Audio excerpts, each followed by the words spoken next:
Sur ça. Voilà. Bon matin. Alors, on retourne dans le livre aux Philippiens. C'est là qu'on est rendu dans notre étude, chapitre 1, et on va lire à partir du verset 27. Seulement, conduisez-vous d'une manière digne de l'évangile de Christ, afin que soit que je vienne vous voir, soit que je reste absent, j'entends dire de vous que vous demeurez ferme dans un même esprit, combattant d'une même âme pour la foi de l'Évangile, sans vous laisser aucunement effrayer par les adversaires, ce qui est pour eux une preuve de perdition, mais pour vous de salut. Et cela de la part de Dieu, car il vous a été fait la grâce par rapport à Christ, non seulement de croire en lui, mais encore de souffrir pour lui, en soutenant le même combat que vous m'avez vu soutenir et que vous apprenez maintenant que je soutiens. Jusque-là, que ça bénisse sa parole à nos cœurs. Et j'ai donné comme titre à ma prédication, à mon enseignement, la thématique qu'on voit au verset 7. Conduisez-vous d'une manière digne. Lors de notre dernier rendez-vous, en fin de compte, c'était la semaine passée, l'apôtre Paul nous a révélé qu'il se questionnait. Il se demandait, dans la première ou dans les versets plus hauts, s'il allait mourir à Rome, hein, ou s'il allait être libéré et être rendu aux Philippiens. Et il a dit au verset 23, je suis pressé des deux côtés. J'ai le désir de m'en aller et d'être avec Christ, ce qui est de beaucoup le meilleur, mais à cause de vous, il est plus nécessaire que je demeure dans la chair. On a vu l'explication, c'est-à-dire que je demeure dans mon corps, que je demeure en vie, tout simplement. Et au verset 25, il a eu la conviction suivante du Seigneur et il a déclaré, « Je sais que je demeurerai et que je resterai avec vous pour votre avancement et pour votre joie dans la foi. » Et là, ce qu'il fait aujourd'hui dans notre texte, c'est que dans les versets 27 à 30, il va nous donner la condition à laquelle il va être en mesure de revoir les frères et les sœurs de Philippe. Paul a l'ardent désir que les frères soient une source de joie pour son ministère. Excusez ça. Ce qui deviendra du fait même la raison de la prolongation de sa vie ou de son séjour sur terre. Alors, c'est le fait qu'il puisse être libéré et encore exercer un ministère auprès des frères et sœurs de l'Église de Philippe qui va devenir la raison de la prolongation de son séjour sur la terre. Et il écrit cette condition noir sur blanc, et ce qui, du fait même, va être mon premier point. Verset 27, premier point, seulement conduisez-vous. Alors, on a ici la seule condition. Quand on dit seulement, c'est parce qu'il y a juste une condition. Conduisez-vous d'une manière digne de l'Évangile de Christ. Paul le témoigne par le thème de la lettre aux Philippiens qu'il apprécie. Paul affectionne l'Église de Philippe, un peu comme vous affectionnez votre Église locale ici. Paul voue un respect, voue un amour incroyable à cette assemblée. Ce qu'on doit savoir, c'est que l'Église de Philippe, parmi toutes les églises que Paul a fondées, est une des plus matures spirituellement, qui nous soit présentée dans l'ensemble du Nouveau Testament. Néanmoins, à Philippe, il y avait quand même certains problèmes potentiellement graves qui étaient dans le presto. Je ne sais pas si vous cuisinez encore avec ça, des prestos, de pitch. Oui, ça existe encore. Oui. On appelle ça des autoclaves aujourd'hui. Alors, ce qu'on doit conclure ici, puis ce qu'on doit réaliser, c'est que, les frères et sœurs, les soucis dans l'Église locale, ce n'est pas quelque chose de nouveau de notre siècle. Ce n'est pas nouveau en 2022. Ça existait là. Et c'est Paul qui le dit. Il va dire dans 2 Corinthiens 11, 28, « Et sans parler d'autre chose, je suis assiégé chaque jour, par les soucis que me donnent toutes les églises. » Alors, toutes les églises où il avait passé semblent lui causer des problèmes. À l'Église de Philippe, les croyants devaient se méfier, entre autres, des faux enseignants. Et lorsqu'on va arriver au chapitre 3, on va voir que des hommes mettaient des fardeaux sur les frères en ajoutant ainsi aux souffrances de Christ. Un peu comme la religion qui nous dit « c'est pas suffisant, tu dois faire ceci ou tu ne dois pas faire cela ».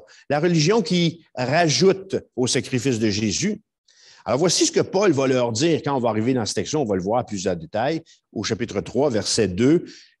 Prenez garde aux chiens.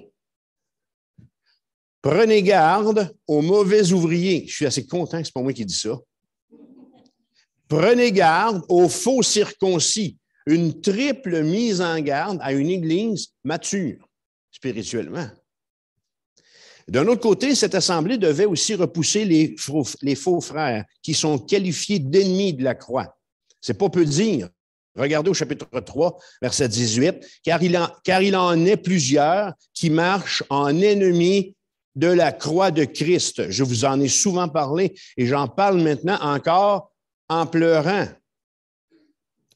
Et là, dans la suite du texte, ce qu'il va nous montrer, je vous prépare, là, attention, il va nous dire ce qui va arriver à ces chiens, à ces mauvais ouvriers et à ces faux circoncis et à ces ennemis de la croix qui sont dans l'Église.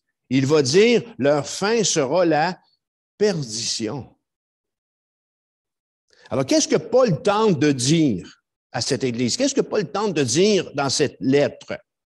L'apôtre sait pertinemment qu'il faut vraiment très peu de temps à une Église locale pour glisser dans l'indifférence et, en fin de compte, même glisser dans l'erreur morale ou dans l'erreur doctrinale.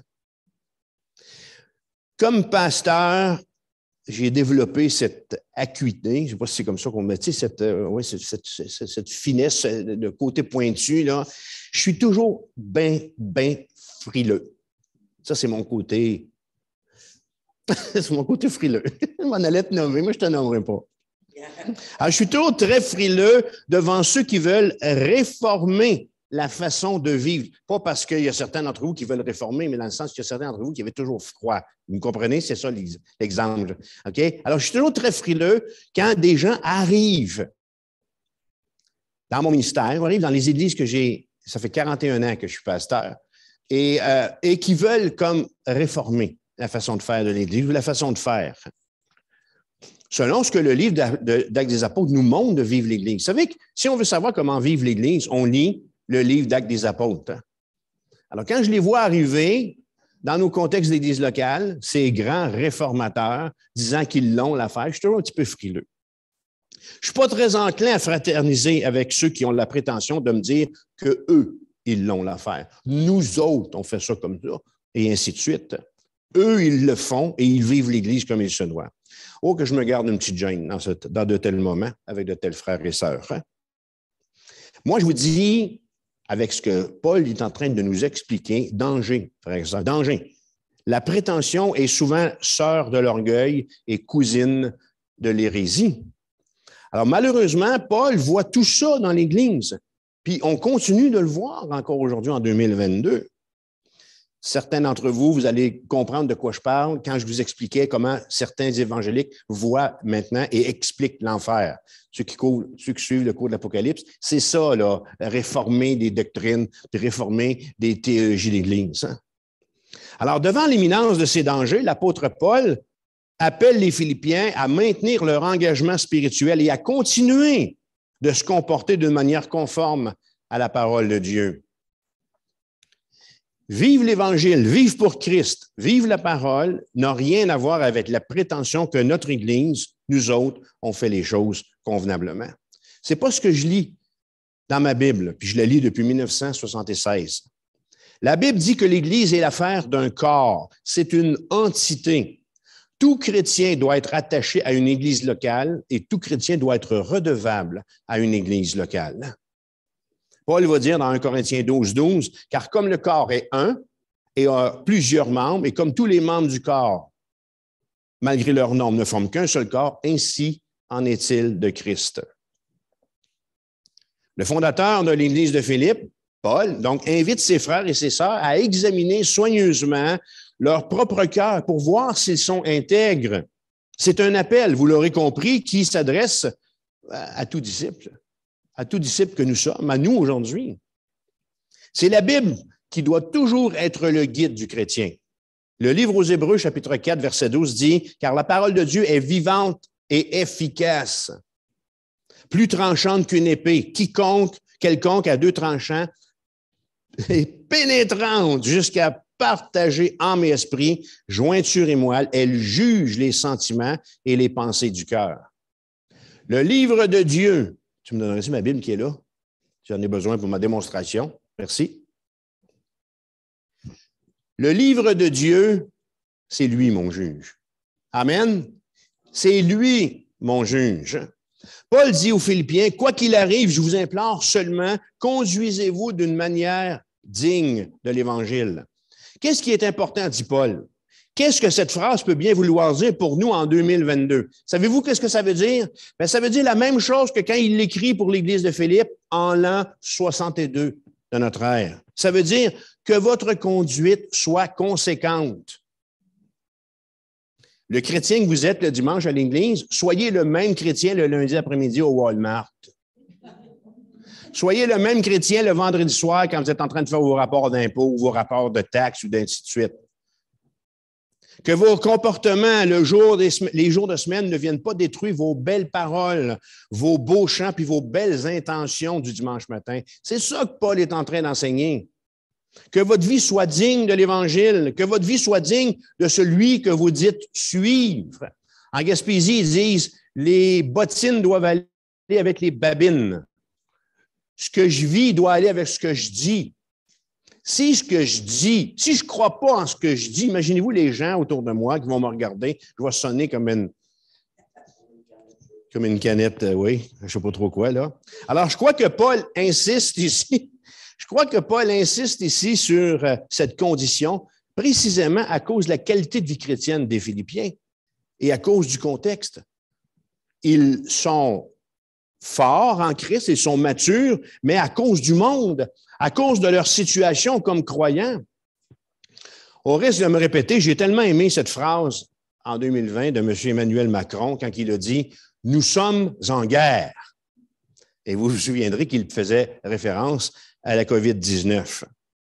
Paul, en Éphésiens 6, 12, écrit « Car nous n'avons pas à lutter contre la chair et le sang, mais contre les dominations, contre les autorités, contre les princes de ce monde de ténèbres, contre les esprits méchants dans les lieux célestes. » Paul écrit en Éphésiens 6, « Frères et sœurs, nous sommes en guerre. » Alors, à cause de ce contexte de guerre, Paul veut que les Philippiens aient et soient un bon témoignage dans le monde. Comme pasteur, j'aime et j'accueille favorablement cette aspiration de Paul pour l'Église de Jésus-Christ. Vous ne pouvez pas vous imaginer. Comme l'apôtre Paul, je vous dis, frères et sœurs, Philippiens 2,15, soyez irréprochables et purs, des enfants de Dieu, irrépréhensibles au milieu d'une génération perverse et corrompue, parmi laquelle vous brillez comme des flambeaux dans le monde, portant la parole de vie. Une église locale qui vit ce texte est un cadeau pour son pasteur. Un gros cadeau, avec un gros choutu. C'est un beau cadeau. Les Philippiens matures dans leur foi étaient un beau cadeau comme ça pour leur pasteur. Comment il s'appelait le pasteur de l'église de Philippe? Épaphrodite. OK, si vous avez un enfant à naître, là, peut-être. Non? OK. Et ils étaient une joie pour l'apôtre Paul, l'implanteur, le missionnaire, leur ami. Le verbe conduisez que Paul utilise ici est le mot charnière et la clé de l'attitude à laquelle la parole de Dieu nous appelle comme croyants. Le mot conduisez vient du grec polis, P-O-L-I-S, qui désignait les cités auxquelles les habitants devaient leur principale allégeance. Je vous ai déjà expliqué que les auteurs du Nouveau Testament n'ont pas inventé un nouveau vocabulaire. Ils utilisaient les mots qui avaient usage au moment où ils ont écrit. Alors, ce verbe « conduisez » voulait dire être un citoyen et il impliquait du même coup, et vous l'aurez deviné, être un bon citoyen dont la conduite honore la cité auquel il appartient. Et cette racine de mots nous a donné notre mot police, P-O-L-I-C-E, police. Les polices qui veillent à ce que les gens soient dans la cité des bons citoyens. Voilà, qu'ils respectent les règles. Alors, c'est intéressant de faire le lien entre le conduisez de Paul et la signification du grec polis, P-O-L-I-S. Et sans vouloir encore trop faire de jeu de mots, on a, nous autres, ici, les Québécois, une expression qui est arrivée en 1980 dans notre langue française et qui va nous aider à comprendre ce que veut dire Paul par son conduisez. Et cette expression, c'est politiquement correct. L'expression politiquement correct vient de l'anglais. Politically correct, apparu en 1793. Alors, notre expression française, 1980, désigne presque toujours, pour la dénoncer, une attitude qui est véhiculée par les politiques et les médias, qui consiste à adoucir la formulation ou les formulations qui pourraient heurter, d'une certaine façon, le public. Alors, Paul exhorte les croyants de Philippe à avoir une conduite, polis, P-O-L-I-S, qui honore le Christ en lui causant aucun préjudice ou aucun déshonneur. Laissez-moi aller un petit peu plus loin en matière de politique et d'administration romaine pour vous donner un portrait dans lequel étaient placés ses frères et ses sœurs à Philippe. Il faut savoir que la ville de Philippe se distinguait par le fait qu'elle était une colonie romaine, ce que nous apprend Luc dans Actes des Apôtres, chapitre 16. Un statut, une colonie romaine, là, ça lui donnait un statut privilégié à ses habitants, ça lui donnait des nombreux avantages, comme ceux qu'avaient les citoyens romains. Ces colonies se voyaient comme de petites Roms et s'enflaient d'orgueil. Alors, résultat, dans les colonies, l'empereur avait toute leur admiration. On y adoptait les tenues vestimentaires romaines et même des noms romains, parlant la langue officielle de Rome, le latin. Alors, est-ce que vous me suivez? Le citoyen d'une telle colonie, en bon responsable, en tant que citoyen, il veillait à ne rien faire qui puisse déshonorer ou nuire à sa colonie. Il s'efforçait toujours d'être considéré comme un citoyen honorable. S'il n'était pas politiquement correct, s'il n'avait pas une bonne conduite, il risquait d'être retiré de la liste des citoyens. Et à ce moment, bye-bye les privilèges romains. Alors, il est donc possible que quand Paul écrit ça, ici, qu'il ait pensé à ce sens de la consécration envers Rome quand il écrit aux Philippiens, « Conduisez-vous d'une manière digne ». Si les citoyens de Philippe, c'est-à-dire si les non-croyants de la ville, ici, sont si dévoués à l'honneur de leur petit royaume humain, alors combien plus les croyants de cette ville ne seraient-ils pas encouragés à être dévoués au royaume de Christ? Alors Paul leur écrit. Et dans la suite du texte, Paul devient pratique.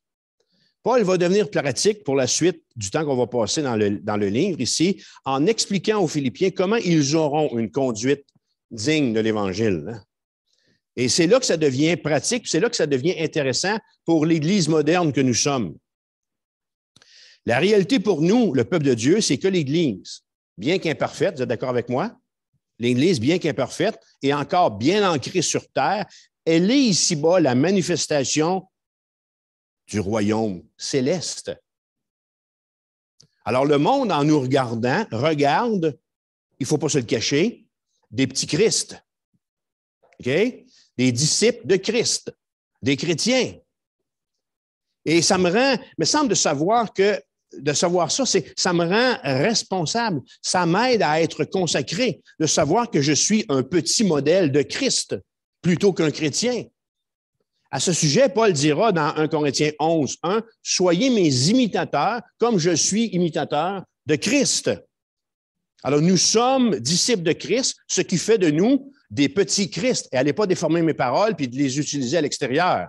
C'est dans le contexte de ce qu'on est en train de regarder ici. Pour autant que nos actions vont aller avec ce qu'on dit être des petits représentants de Christ ou des représentants de Christ. Mais petit Christ, c'est la bonne façon de le dire. Alors, Paul, ce qu'il va faire à partir d'ici, c'est qu'il va présenter 4 caractéristiques chrétiennes au petit Christ de Philippe, en écrivant à 4 reprises « soyez, soyez, soyez et soyez ».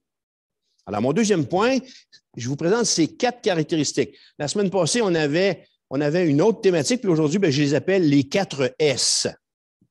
Les 4 soyez. Alors, la première caractéristique qui va être le premier soyez, verset 27, soyez ferme. Afin que soit que je vienne vous voir, soit que je reste absent, j'entends dire de vous que vous demeurez ferme. Pour les chrétiens qu'on est, ce premier soyez est tellement vrai, il est tellement vrai qu'on le chante. Vous souvenez-vous du chant? Soyons fermes, inébranlables, travaillant de mieux en mieux à l'œuvre du Seigneur. On le chante, c'est tellement vrai qu'on le turlute dans nos chars, sous la douche, et ainsi de suite. Alors, quand Paul écrit « demeurer ferme », ce mot trouve sa racine en quelqu'un qui marche sans perdre pied. Un peu comme quand vous essayez de marcher. C'est quand la dernière fois vous avez essayé de marcher sur une voie ferrée? Comme ça. En passant, qui a fait ça dernièrement déjà?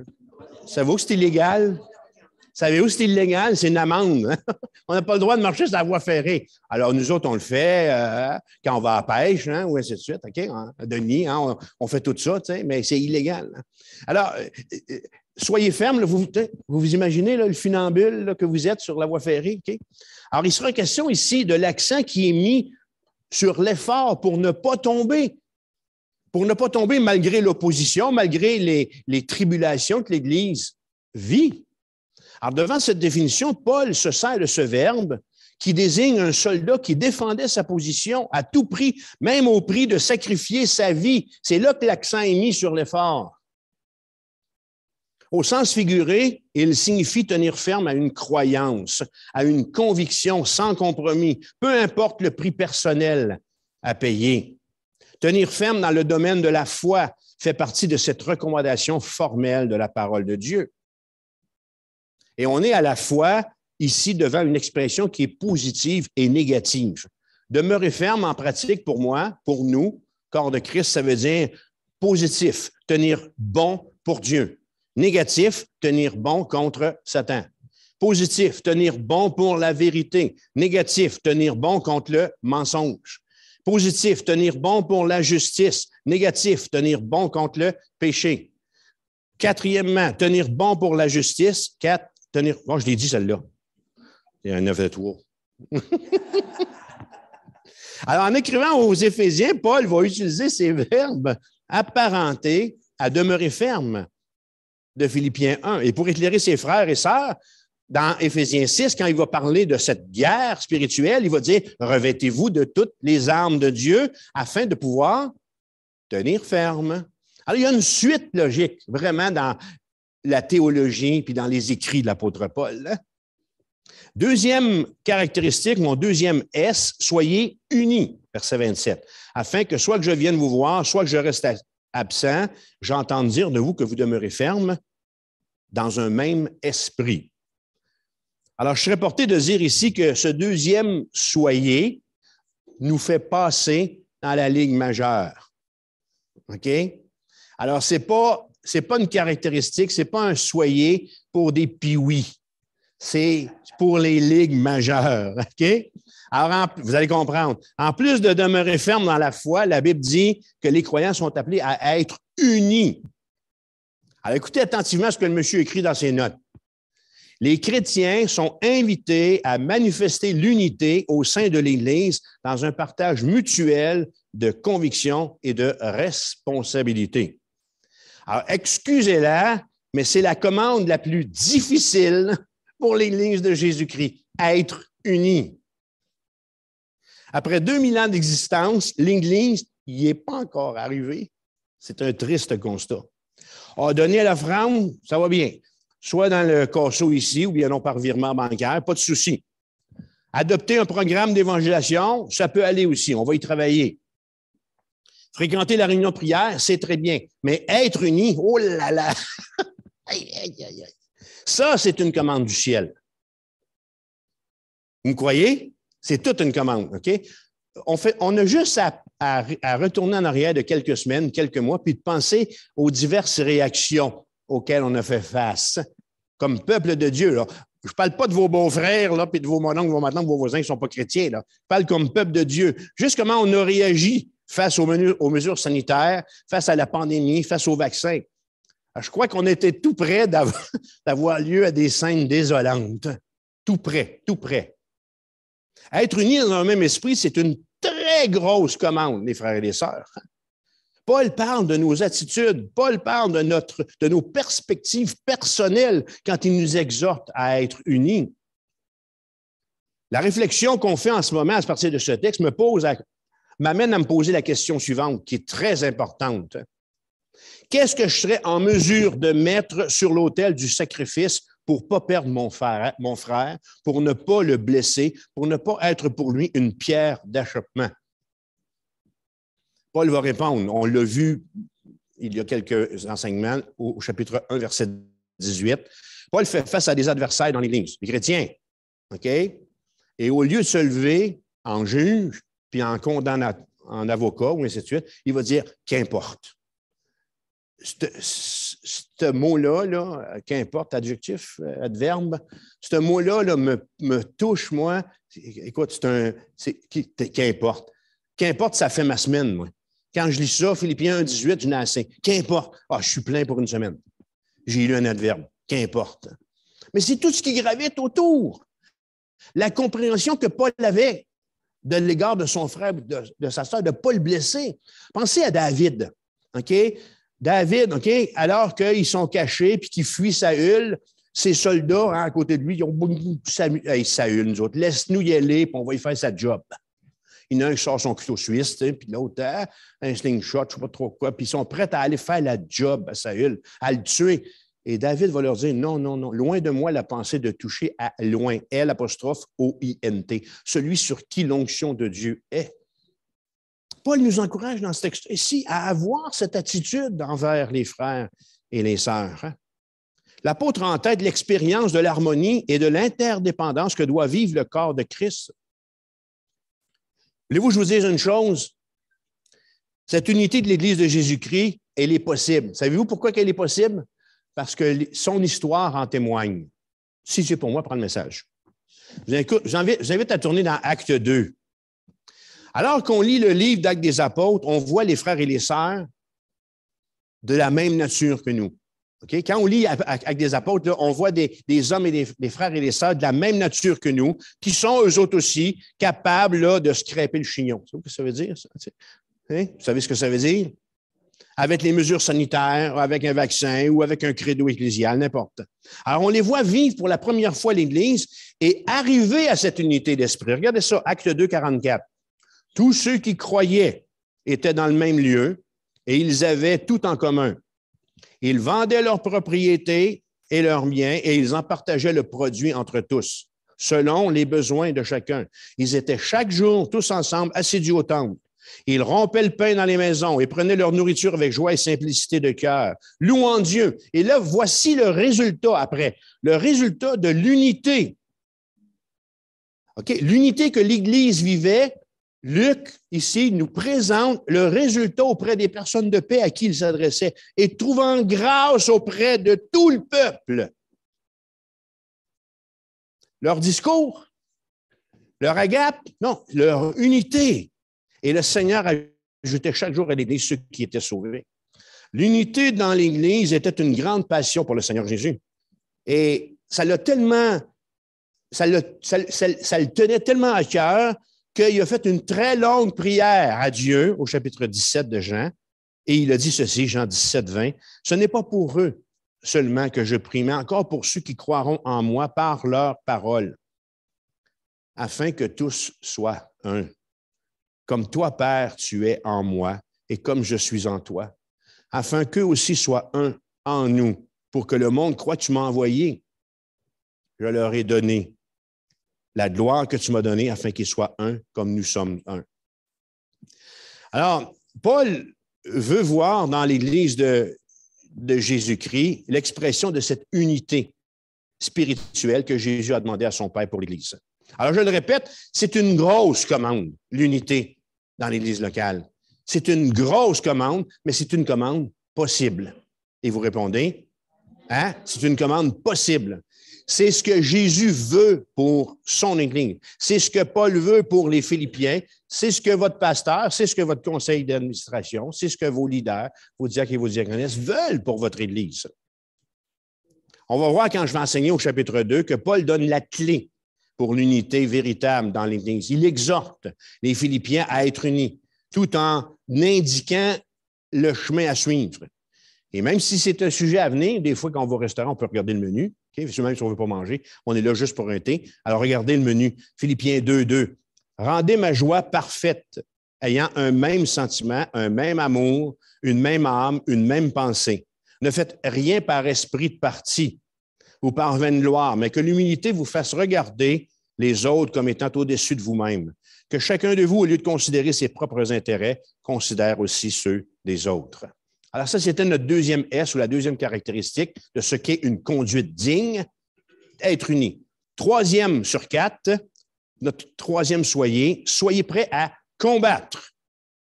Verset 29. Combattant d'une même âme pour la foi de l'Évangile, sans vous laisser aucunement effrayer par les adversaires, ce qui est pour eux une preuve de perdition, mais pour vous de salut, et cela de la part de Dieu.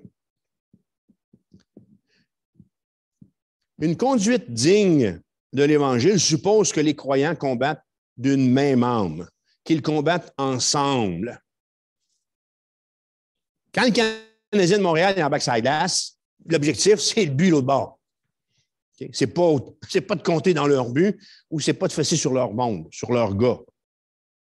Et vous allez trouver intéressant d'entendre que le mot grec qui est utilisé par Paul ici pour combattre, le mot grec, c'est sunatléo.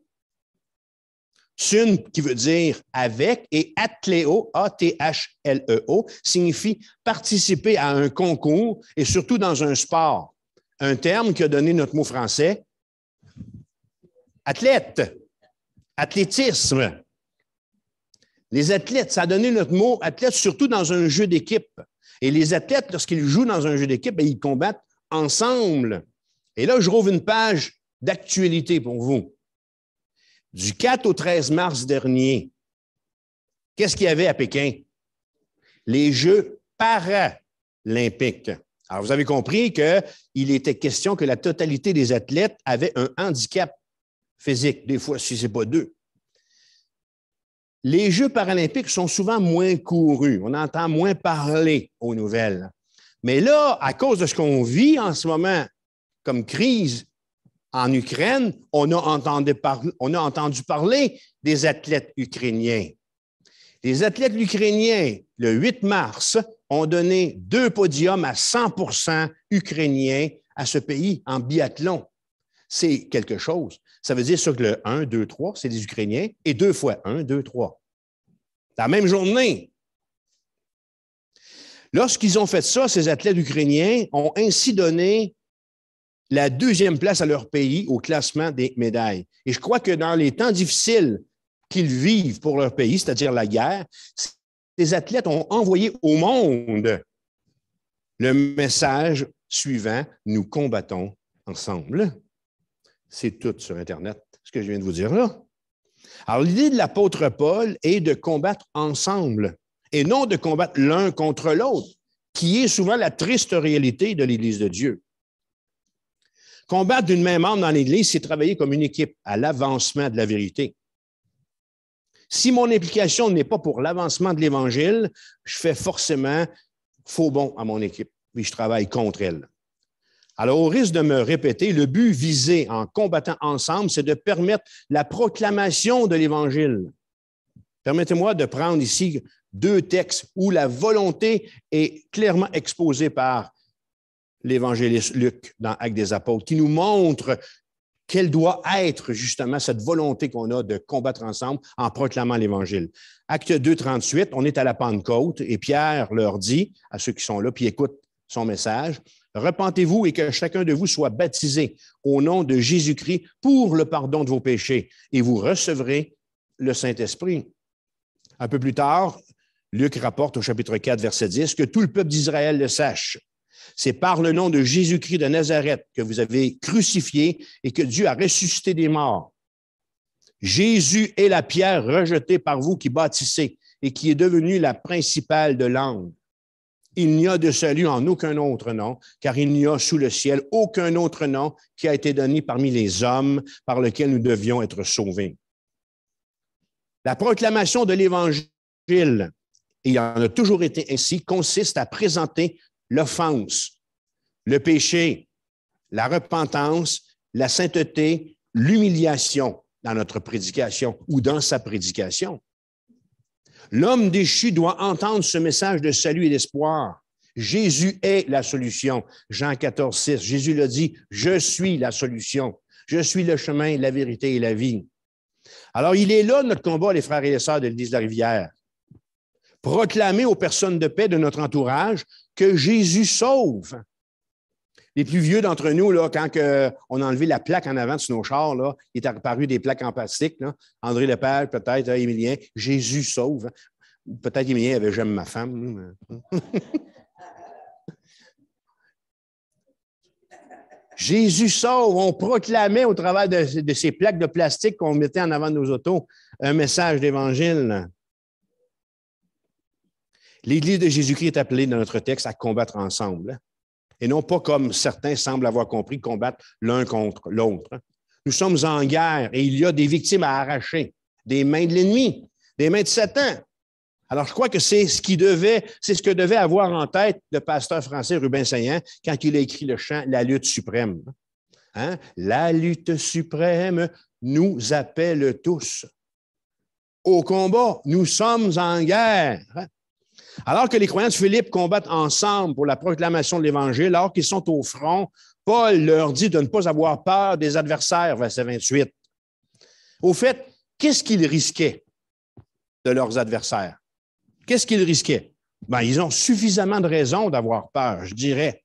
Ils risquaient d'être battus, vraiment là, physiquement, d'être arrêtés, emprisonnés et même exécutés par les adversaires de l'Évangile.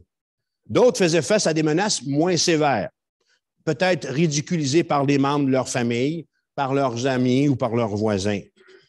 Mais quelle que soit la gravité des craintes des Philippiens, ils ne devaient pas se laisser effrayer, dit Paul.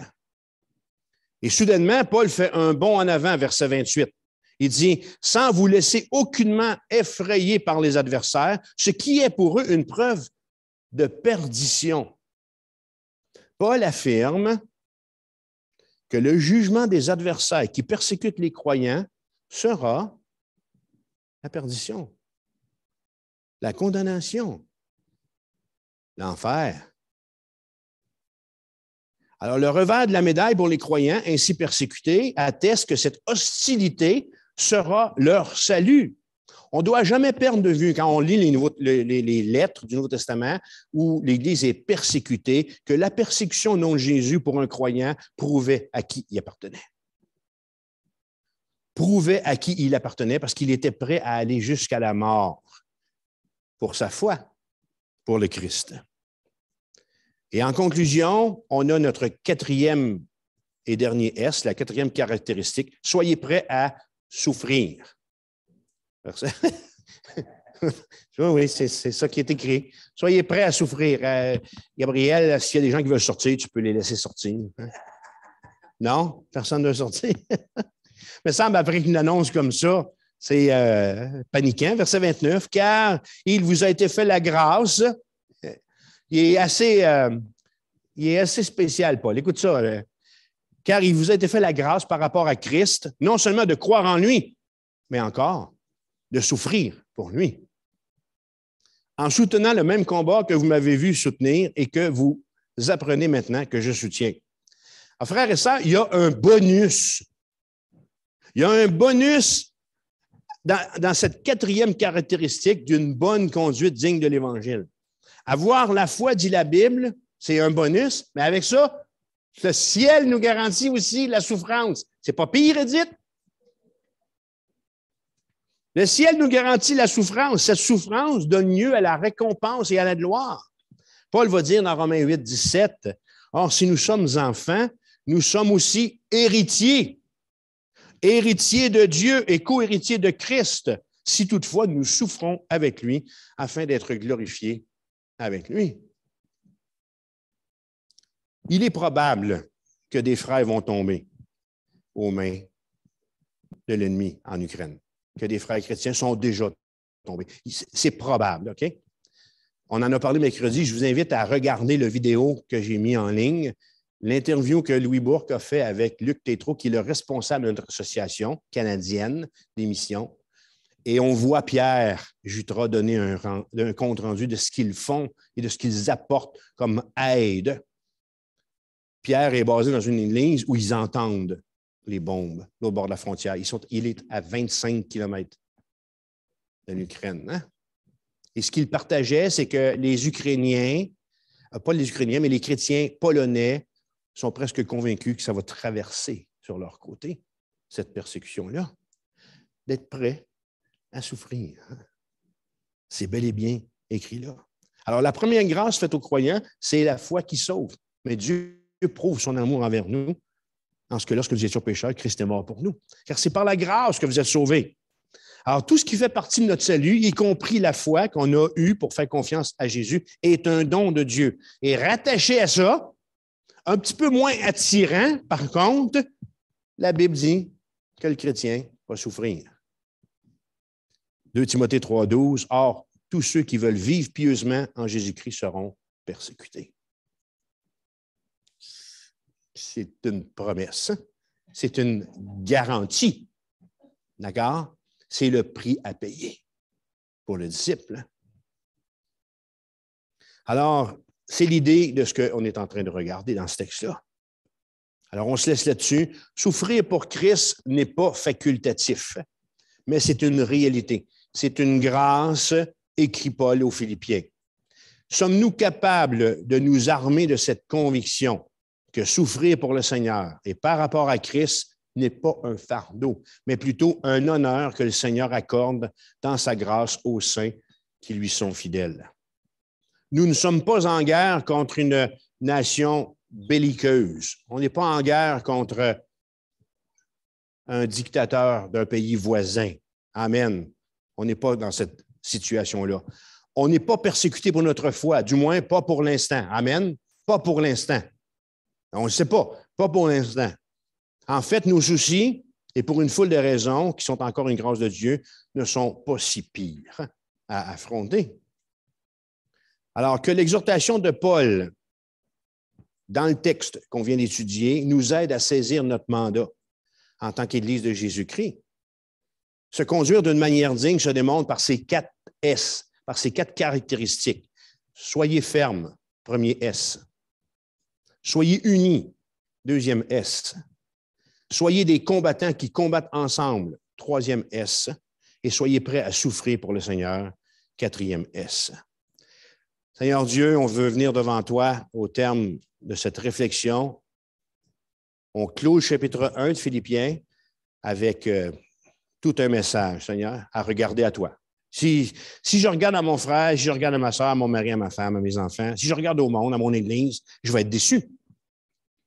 Il faut absolument, Seigneur, que je réalise, que je comprenne au travers de ce texte que c'est à toi que je dois regarder. Alors que la gloire et l'honneur te reviennent, Jésus. Aide-moi à être conséquent et à me comporter selon ce que ce texte me dit, d'avoir une conduite qui est digne de l'Évangile. Que l'honneur et la gloire te reviennent, Jésus, parce que tu en es digne pour les siècles et des siècles. Amen. Lors de notre prochain rendez-vous, je vous invite à lire le chapitre 3 de Dieu et l'Évangile pour le 10 avril. Ça vous va? Dieu vous bénisse. On va laisser l'équipe terminer avec un dernier mot, un dernier chant.